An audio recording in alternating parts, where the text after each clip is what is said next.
Vamos recordando el hermoso idioma en el que fue escrito el Nuevo Testamento. Digo hermoso porque a mí me gusta, pero es probable que también, para ser realistas, tengamos que decir el complicado idioma en el que fue escrito el Nuevo Testamento. Pues tiene algunas dificultades, tiene algunas complicaciones que con el tiempo se pueden ir dominando, se pueden ir de alguna manera entendiendo mejor también. Y eso con certeza nos va a ayudar a desenvolvernos mejor al agarrar nuestro Nuevo Testamento en griego. Yo tengo acá un librito que posiblemente tú lo conoces.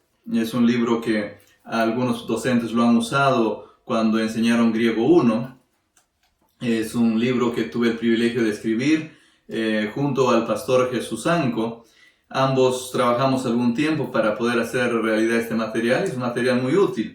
Es un material que habla principalmente de una familia. O sea, este libro básicamente habla de una familia, porque así se llama en el idioma griego a la división que se ha hecho de las palabras. Entonces, se habla de una familia principalmente, es la familia nominal. Y se introduce un poquito la familia verbal. Si ustedes, y si tú tienes en casa este material, o lo tienes de alguna manera contigo, con certeza vas a poder recordar algunas cosas de las que ya viste en griego 1. Ahí, por ejemplo, tú estudiaste la morfología de los sustantivos, estudiaste algo de los adjetivos, los pronombres, el artículo tan importante, ¿te acuerdas? Jo, je, to, tú, tes, tú, ¿no? To, te, to, ton, ten, to, hoi, jai, ta, ton, ton, ton.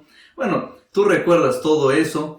Y con certeza es importante que lo tengas en mente, es importante que tú lo tengas muy presente porque el idioma, si lo dejas de usar, te vas olvidando. Entonces el artículo es importante porque recuerda que las terminaciones, o sea, las desinencias, la parte final del artículo, es clave para ayudarnos a identificar muchas cosas.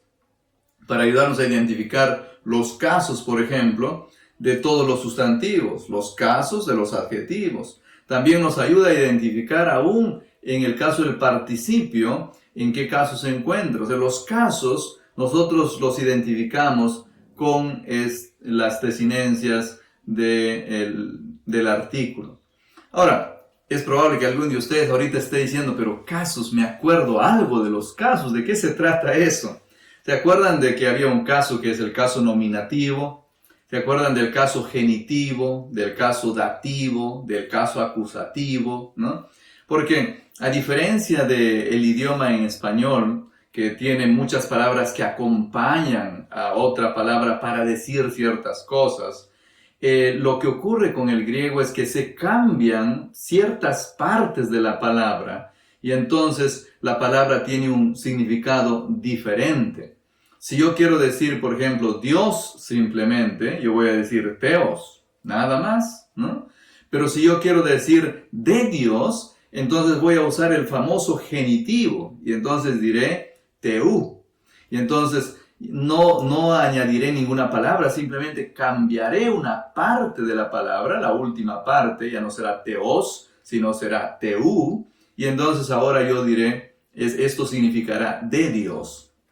Eso ocurre y eso pasa en el idioma griego porque es un idioma que se inflexiona, es un idioma que cambia la palabra para decir ciertas cosas. En español, nosotros no cambiamos a la palabra Dios, lo que hacemos es añadir ciertas palabras, decimos de Dios, y entonces entendemos que pertenece algo a Dios.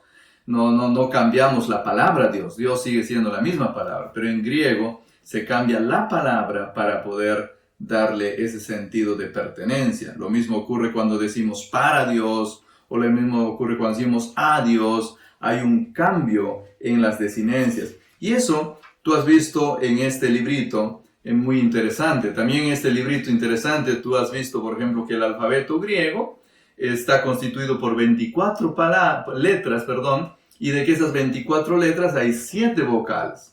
Y si te acuerdas, hay 2 vocales para la E, ¿no? Una larga, una corta. Hay 2 vocales para la O, una larga y una corta. Son detalles muy interesantes que tiene el idioma del Nuevo Testamento. Bueno, también has visto de que existen algunas cosas extrañas, bueno, no son tan extrañas, pero son cosas interesantes que están al lado, arriba, abajo de las palabras en griego. A eso le hemos llamado, por ejemplo, a una pequeña rayita que va abajo, una iota suscrita, ¿no? Hay unos acentos que tienen que ver con un acento circunflejo, uno agudo, uno grave, y tenemos los famosos espíritus, también un espíritu rudo y un espíritu suave. Rudo porque suena, suave porque no suena, ¿no? Y entonces nosotros vamos recordando un poco de lo que ya hemos estudiado en griego 1. Hemos estudiado también en griego 1 cómo se organizan las oraciones. Por ejemplo, sabemos de que normalmente un sustantivo en nominativo, en caso nominativo, normalmente, no siempre, pero normalmente funciona como sujeto de una oración, ¿no? Luego de eso irá un verbo y luego de eso puede haber otro sustantivo en algún otro caso, o puede haber también algún adjetivo que esté acompañando ahí. Pero normalmente un sustantivo nominativo funciona como sujeto de nuestra oración. Entonces son detalles interesantes, importantes del griego bíblico. La última parte de este material ha abordado el tema del el verbo. El verbo es un poco más complejo, la familia verbal es un poquito más compleja en el idioma, en el griego bíblico, pero básicamente lo que se ha hablado del verbo acá es que el verbo tiene tiempo, tiene voz, tiene modo, tiene persona y tiene número. Y en el tiempo, a diferencia del español, que básicamente tenemos nosotros presente, pasado y futuro, en griego nosotros hemos visto de que existen por lo menos 6 en este material. Hemos visto el presente, el aoristo, el futuro, el perfecto, el imperfecto y el pluscuamperfecto. Pero lo que es importante que tú recuerdes es que, de acuerdo a lo que ya aprendiste en griego 1, es que el tiempo realmente no define el momento cuando ocurren las cosas en el griego bíblico. Aun cuando se llama tiempo y aun cuando se dice que es presente o se dice que es futuro, en realidad no está hablando del momento cuando ocurren las cosas, sino está hablando de un aspecto, de una forma en la que ocurren las cosas. Esta es una pequeña diferencia que a veces es muy fácil de confundir porque nosotros rápidamente cuando escuchamos tiempo lo relacionamos con nuestro tiempo. Y en cierto aspecto sí, es verdad, o sea, tiene algún tipo de relación temporal, pero en griego principalmente el tiempo nos habla del modo en el que se hacen las cosas.